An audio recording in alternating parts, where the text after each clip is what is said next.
There is a version of the city most people never really meet. Not properly. They see it through taxi windows, through steamed up glass, through the glow of their phone. But they never really look at it. Not when it is awake. Not when they are alone. Because the city changes after midnight. Not physically. The buildings are still buildings. The roads are still roads. The lights still flicker in the same places. But something about it feels less certain. Like the whole thing has been left running after everyone who understands it has gone home. Like a machine with no operator. Still humming. Still watching. Still pretending it was built for us. During the day, the city belongs to people. To traffic. To voices. To coffee cups. To meetings. To ordinary things that convince you the world is normal. But at night, the people disappear. And when they do, the city stops performing. It no longer has to convince you of anything. That is when you notice the spaces between things. The empty windows above shops. The stairwells with their lights left on. The red light changing for traffic that isn't there. The lift moving inside a building you thought was empty. The shape at the end of the street that is probably just a bin bag. Probably. And the strangest part is not the darkness. It is the light. Security lights. Street lights. Headlights.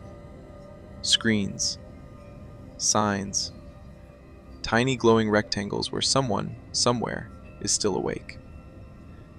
Each window is a small aquarium of private life.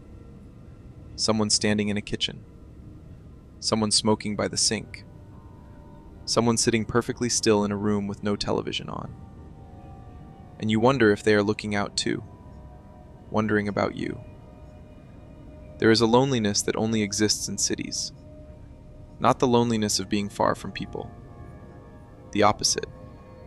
The loneliness of being surrounded by thousands of lives and touching none of them. Every lit window contains a world you will never enter. Every passing car has a destination you will never know. Every stranger has a name, a childhood, a fear, a secret.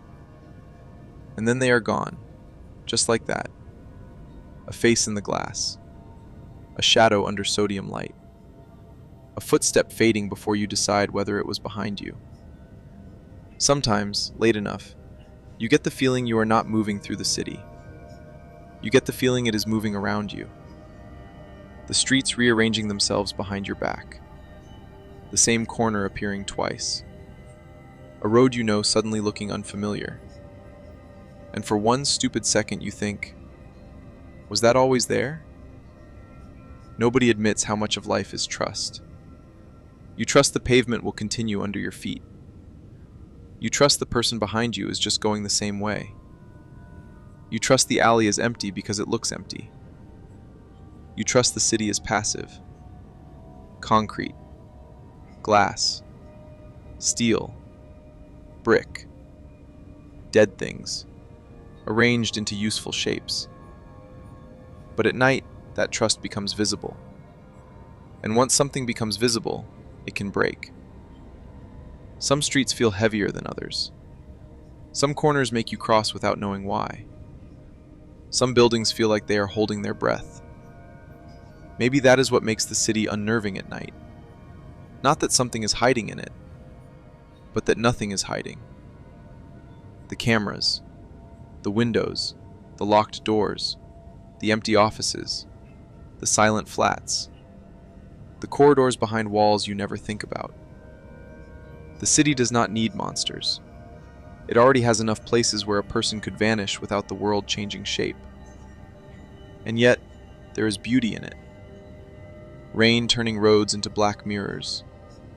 Towers glowing like circuits.